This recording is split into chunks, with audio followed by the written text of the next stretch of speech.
السلام علیکم فرینڈز۔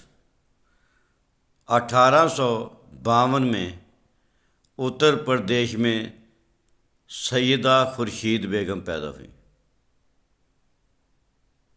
اور ان کی شادی عبدل علی خان کے نام سے ایک صاحب تھے ان سے ہو گئی،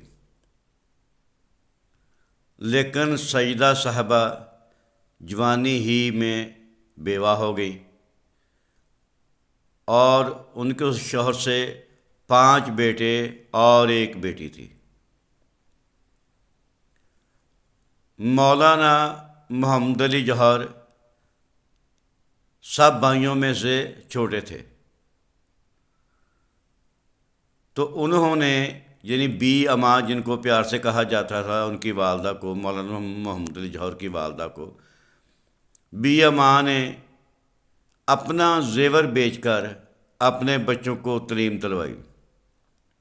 تو لوگوں نے کہا کہ آپ ان کو انگریزی کی تعلیم نہ دلوائیں، تو انہوں نے کہا کہ میں اپنے بچوں کو ایسی زبان میں تعلیم دلوانا چاہتی ہوں کہ وہ اپنے مخالف سے بات کرتے ہوئے ان کو کوئی پریشانی نہ ہو۔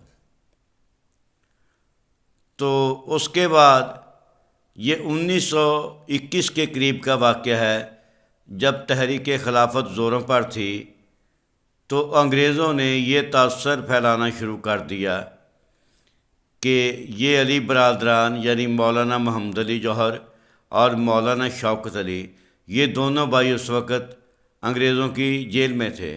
تو انگریزوں نے یہ تاثر پھیلانا شروع کیا کہ اگر یہ دونوں بھائی معافی مانگ لیں تو ان کو رہا کر دیا جائے گا۔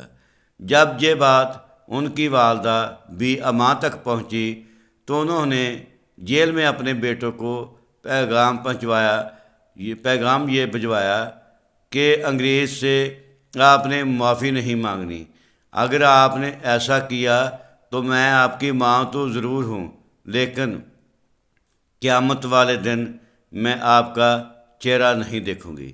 تو یہ وہ عورت تھی جس نے مجاہدہ کے طور پر کام کیا، اور یہ واحد خاتون تھی جس نے پردے کے اندر رہ کر مسلم جلسوں میں خطاب کیا۔ Thank you. دوستو، اگر یہ ویڈیو پسند آئے تو آگے بھی شیئر کیجیے اور سبسکرائب بھی کیجیے۔ اللہ حافظ۔